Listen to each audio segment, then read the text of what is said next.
नमस्कार, मैं हूं अंकुर और आप देख रहे हैं सत्यहिंदी.com। जैसा कि आपको पता है कि सत्य हिंदी का ऐप भी आ चुका है, तो उसको डाउनलोड करने के लिए आप इस वीडियो के डिस्क्रिप्शन में जाइए। वहां पे आपको एक लिंक मिलेगा, जहां पर आप अगर क्लिक करेंगे तो आप वो ऐप डाउनलोड कर सकते हैं। अब एक नजर डाल लेते हैं अब तक की खबरों पर। अर्नब गोस्वामी और बार्क के पूर्व प्रमुख पार्थोदास गुप्ता के लीक व्हाट्सएप चैट में लगातार नए राज खुल रहे हैं। टीआरपी स्कैम को लेकर खुली पोल के बाद अब पत्रकार रोहिणी सिंह ने एक अर्नब की चैट का स्क्रीनशॉट ट्वीट किया है, जिसमें अर्नब पार्थोदास गुप्ता से बातचीत में कबूल रहे हैं कि देश की अर्थव्यवस्था चौपट हो चुकी है। पार्थो कहते हैं कि एएस को दूसरे कार्यकाल में वित्त मंत्री को बदलना चाहिए, क्योंकि हम बाहर कुछ भी बताएं लेकिन असल में अर्थव्यवस्था बर्बाद हो चुकी है। अरुण जेटली इनकी सबसे बड़ी विफलता है, जिस पर अर्नब कहते हैं कि वो उनकी बात से पूरी तरह सहमत हैं। इस चैट को ट्वीट करते हुए पत्रकार रोहिणी सिंह ने लिखा है, ये राष्ट्रवादी नहीं धृतराष्ट्रवादी हैं, जो पर्दे के पीछे निसंकोच कह रहे हैं कि देश की अर्थव्यवस्था चौपट हो चुकी है, पर स्टूडियो में आते ही चीख चीख कर आर्थिक नीति की तारीफों के पुल बांधते रहे। ये देश की बर्बादी का तमाशा देख रहे हैं, भक्तों को अफीम के नशे में चूर कर।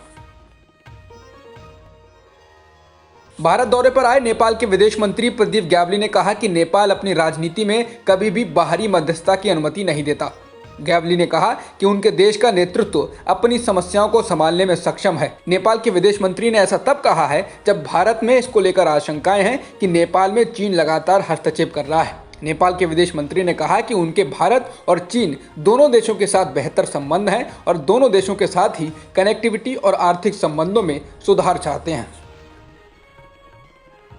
राजस्थान की सियासत में इन दिनों जबरदस्त घमासान मचा हुआ है। राज्य की बीजेपी में बड़ा चेहरा कौन है, इसे लेकर सोशल मीडिया पर समर्थकों के बीच लड़ाई चल रही है, क्योंकि राज्य की दिग्गज नेता वसुंधरा राजे के समर्थकों ने अपनी नेता के पक्ष में जोरदार लॉबिंग की हुई है। वसुंधरा बीते कुछ महीनों से राजस्थान बीजेपी में उनके विरोधियों को अहम पद दिए जाने से नाराज हैं, तो वहीं वसुंधरा राजे के समर्थकों ने इन दिनों वसुंधरा राजे समर्थक मंच राजस्थान का गठन किया है, जिस पर राज्य बीजेपी के दूसरे नेताओं ने ऐतराज जताया है।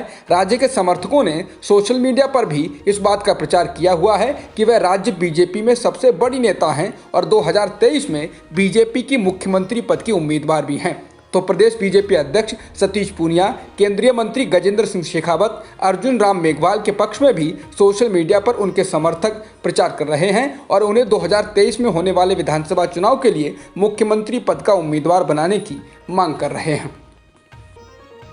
धर्मनिरपेक्ष राजनीति के लिए मशहूर आंध्र प्रदेश में अब हिंदू मंदिर और उन पर होने वाले हमले राजनीति के केंद्र में आ गए हैं। मुख्य विपक्षी दल तेलुगु देशम पार्टी की ओर से राज्य सरकार पर हिंदू मंदिरों को तोड़ने का आरोप लगाए जाने के बाद अब पुलिस कह रही है कि कई जगहों पर यह काम उसके कार्यकर्ताओं ने ही किया है। आंध्र प्रदेश के पुलिस उप महानिदेशक गौतम सावंग ने कहा है कि मंदिर तोड़े जाने के 9 मामलों में टीडीपी के 15 और बीजेपी के 4 कार्यकर्ता शामिल हैं और उन्होंने ये भी कहा है कि इन लोगों ने मंदिर से जुड़ी झूठी खबरें भी प्रचारित की हैं। डीजीपी सावंग ने कहा कि मंदिर तोड़ने, मूर्तियां तोड़ने और मूर्तियां चुराने वगैरह के 44 मामले दर्ज किए जा चुके हैं। इनमें से 29 मामलों की जांच की जा चुकी है और शेष मामलों की जांच की जा रही है। 2 बच्चों के साथ यौन शोषण करने के आरोप में गिरफ्तार किए गए पूर्व बीजेपी नेता राम बिहारी राठौर के खिलाफ अब यूपी पुलिस ने एक नई एफआईआर दर्ज करने का फैसला किया है, क्योंकि इसी नेता द्वारा 4 और नाबालिगों को हवस का शिकार बनाए जाने का खुलासा हुआ है। इंडियन एक्सप्रेस के अनुसार जालौन पुलिस अधीक्षक यशबीर सिंह का कहना है कि 4 और नाबालिगों की अब तक पहचान की जा चुकी है और उनको बुलाया गया है। हम मामले में आगे की जांच के लिए एक और मामला दर्ज करने की योजना बना रहे हैं। राम बिहारी राठौर एक कानूनगो था जिसने रिटायरमेंट के बाद 2017 में बीजेपी ज्वाइन की थी। हालांकि मामला सामने आने के बाद बीजेपी में हड़कंप मच गया और बीजेपी के जिले के उच्च नेताओं ने राम बिहारी से पल्ला झाड़ लिया और गिरफ्तारी के बाद बीजेपी नेता को पार्टी से निष्कासित कर दिया गया। बिहार में नई सरकार बनने के बाद से ही लगातार अपराध के मामले सामने आ रहे हैं। इन दिनों में इनकी संख्या और बढ़ गई है। राजधानी पटना में इंडिगो के मैनेजर रुपेश की हत्या के 4 दिन बाद सीवान में युवक की गोली मारकर हत्या कर दी गई। वहीं आरा में एक ट्रैक्टर चालक को कुछ लोगों ने मौत के घाट उतार दिया। इसे लेकर पूर्व मुख्यमंत्री जीतन राम मांझी ने भी मुख्यमंत्री नीतीश कुमार को रामचरितमानस की चौपाई ट्वीट कर कुछ कदम उठाने को कहा है। तो विपक्ष के नेता तेजस्वी यादव ने कहा है कि सवाल है कि अपराध क्यों बढ़ा, कब रुकेगा और प्रशासन कार्रवाई क्यों नहीं कर रहा। इसे लेकर सीएम पत्रकारों को ही धमका रहे हैं कि पुलिस का मनोबल मत गिराइए।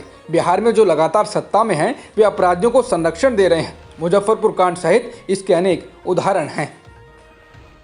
बिहार में स्थानीय निकाय चुनाव से पहले आरएलएसपी चीफ उपेंद्र कुशवाहा को तगड़ा झटका लगा है। शनिवार को उनकी पार्टी के राष्ट्रीय कोषाध्यक्ष राजेश यादव और राष्ट्रीय प्रवक्ता सुबोध मेहता आरजेडी में शामिल हो गए।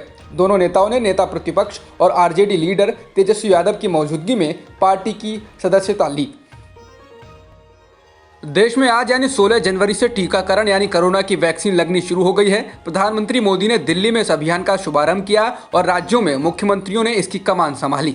मोदी ने इस मौके पर फ्रंटलाइन वर्कर्स, वैज्ञानिकों की तारीफ की और वैक्सीन को लेकर अफवाह फैलाने वालों को चेताया। उन्होंने इस मौके पर दवाई भी कड़ाई भी का नारा दिया और कहा कि वैक्सीन आने के बाद भी हमें कोरोना प्रोटोकॉल से जुड़ी चीजों का पालन करते रहना है। इसमें मास्क पहनना और सोशल डिस्टेंसिंग शामिल है।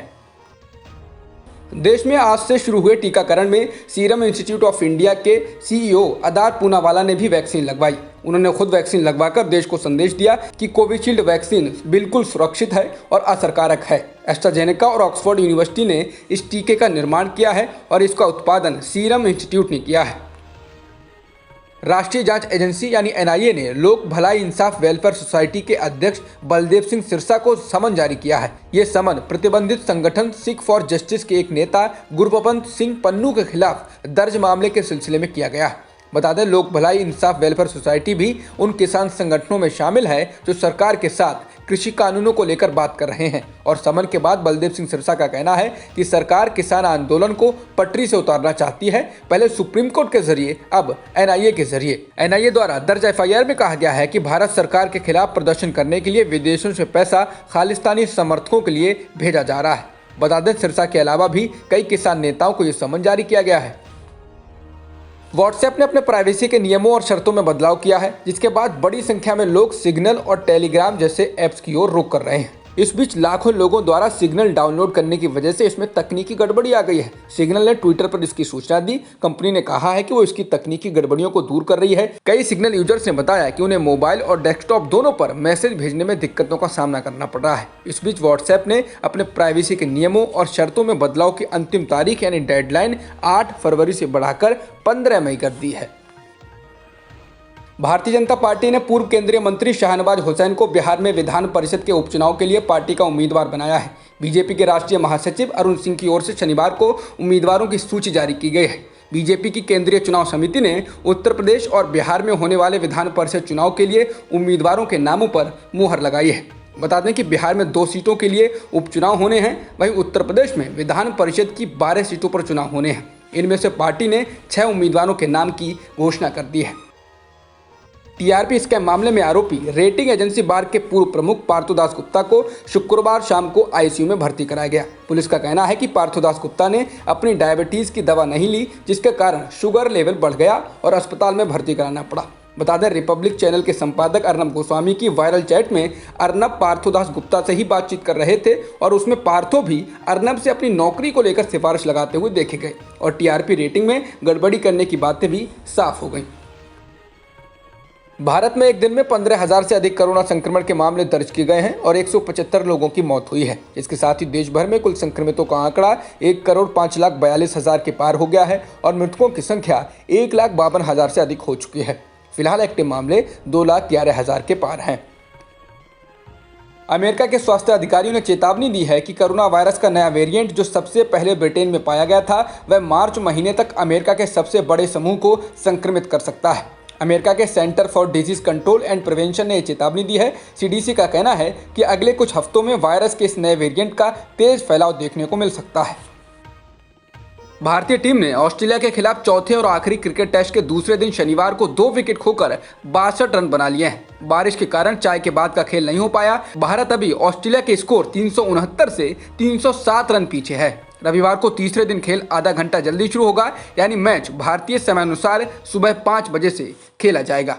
अब तक की सुर्खियों में इतना ही। बाकी खबरों के लिए बने रहिए सत्यहिंदी.com के साथ। सत्य हिंदी का ऐप डाउनलोड करें गूगल प्ले स्टोर पर।